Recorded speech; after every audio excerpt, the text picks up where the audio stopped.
I think it probably started talking to a psych, one of the psychs at the BAS on the compound, just sitting down and unpacking it. I mean, a lot of the threads that tie this whole story together are all things that started getting unpacked when I was sitting down and talking to him, um, realizing this discontinuity, realizing that like I was completely out of balance, realizing that my identity was like 100% tied up in, like, I mean, fundamentally in the opinion of the people that I was interacting with, right? Going back to that whole like the assembly of the people thing, right?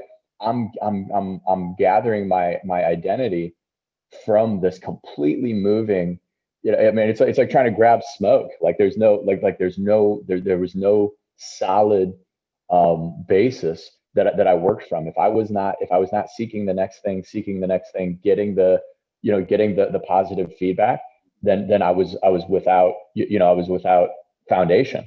And so I started unpacking these things, and uh, then I wound up getting assigned. So now it's like, what are we going to do with this guy, right? I'm like rising, chasing the next higher thing. When the guys died, I realized, like, dude, I don't care about any of this crap anymore. So all of the things that I had reached to draw my identity, like none of that stuff mattered anymore. I didn't want to get in another helicopter. I didn't want to jump out of another airplane. Didn't care about going to another gunfight. We went and buried these guys, and I'm looking at, I'm like, I remember walking behind one of the guy's wives as we were taking him, this horse-drawn carriage is taking him to his grave. And I'm like listening, I can still hear her crying in my head.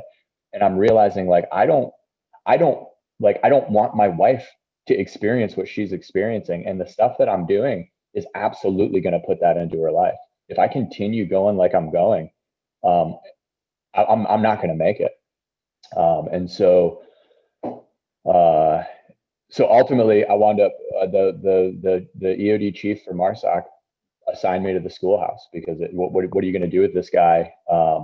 We got to put him somewhere and give him some time to get his head on straight. And so, the pipeline to bring, general purpose EOD techs into MARSOC had not been formalized yet. The MARSOC schoolhouse had gotten kind of TCOM recognition, and we needed to, and so now it was kind of like our turn for, soft level one to become a TCOM, a TCOM course. And so, they needed people to do that.